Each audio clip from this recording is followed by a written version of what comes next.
Hello everyone and welcome to the Schodown for another week. A mixed bag of results on the weekend for the footy club. While the top side went down against the Crows on the road by a pretty hefty margin, the WAFL Eagles tasted their second victory of the season against Claremont at home. Here to discuss their performance and season to date, I'm joined by WAFL Eagles senior coach Kyal Horsley. Mate, good win on the weekend. Yeah, thanks for having me, Scully. No Really proud of the effort, the response off the tough loss against West Perth 2 weeks before. Strong response from the playing group, so just really happy for them. When you say strong response, what was strong about the performance? Was it the contest? Was it the ball movement? What was it? Yeah, we were really disappointed with our contest work against West Perth, and the players really owned it. They were embarrassed, is a strong word, but they were really disappointed in how they performed. And West Perth really went after us. They had a tough loss to Peel the week before, and they came with that real intent. And we couldn't match it, so we reviewed it really strongly, and then the players had to sit on it for 2 weeks, which is never ideal. But to their credit, you could see a different team with the way they cracked in and just how hungry they were to apply pressure and win the contested ball. Had a bit of a shorter chat to you. I reckon it was at the start of the year down in the, what are we calling that? The hangar downstairs. The nest. Thank you. The nest. We'll get that going perfect. Still. And sort of a few weeks on now, you've had a couple of wins, trying to buid that winning culture.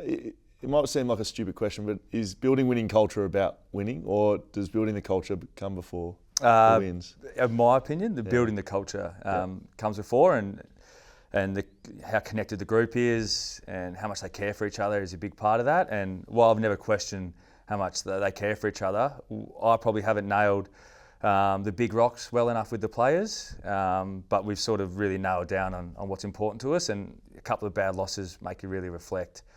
So we're sort of really going after a couple of things, and the players are responding to it, and hopefully we can stay on task with that, and they can keep getting results, because that's then the wins start to come, and the culture gets built, and everyone sort of knows what's expected. How are you finding the workload and the day to day and also match day experience of leading your own team? How are you finding it? Yeah, really enjoyable. The workload's challenging, and my wife Amy is.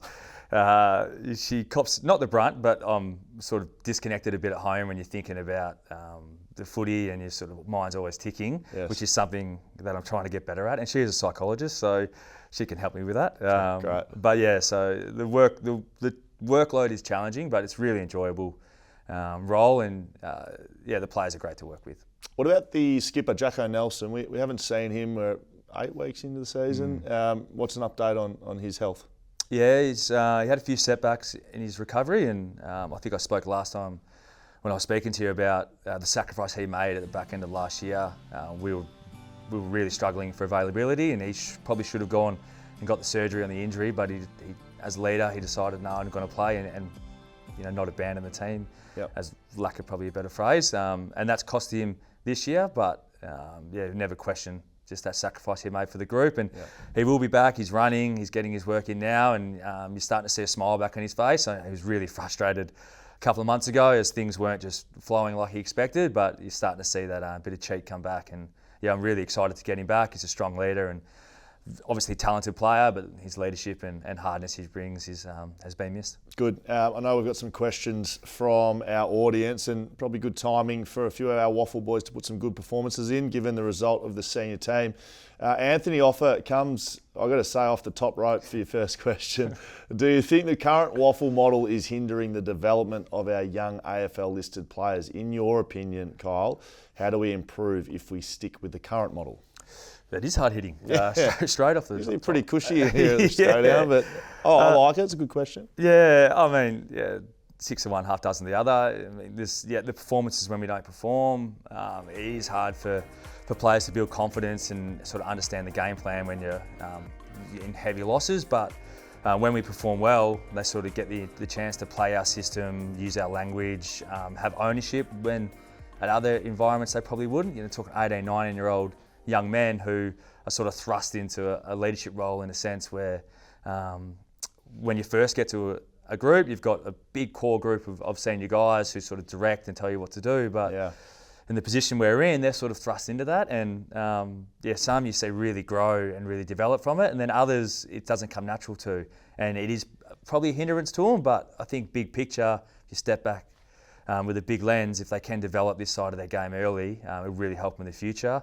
Yeah, I'd love to be stronger every week and have a guaranteed performance when you have that core senior group.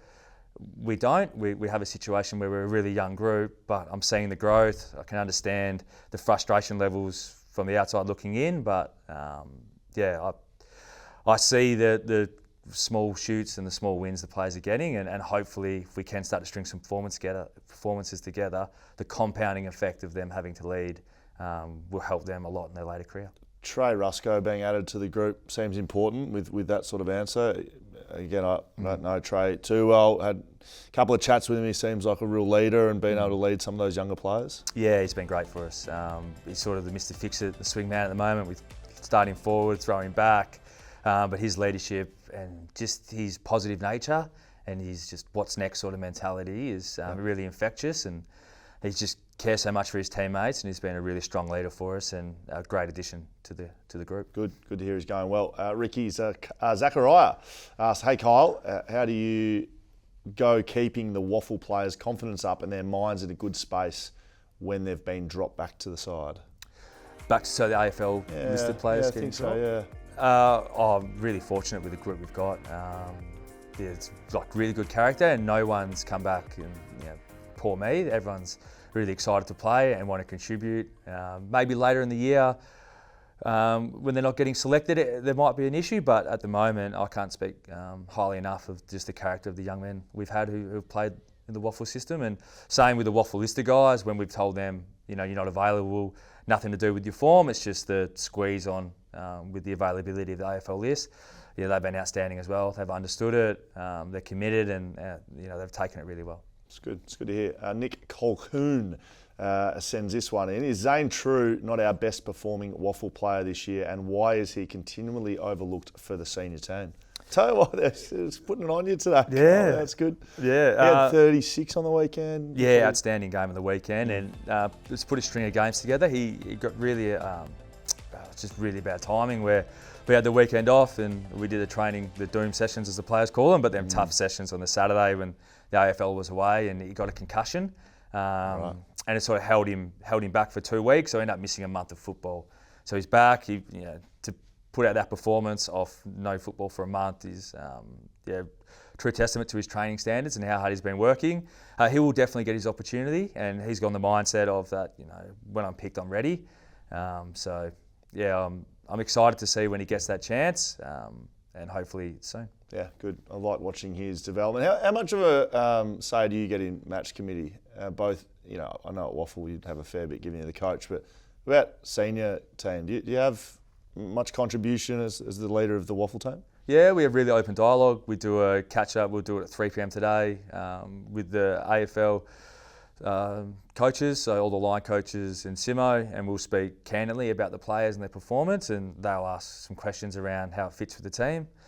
We've been pretty fortunate this year with our availability at AFL level that there hasn't been that fluctuation in selection.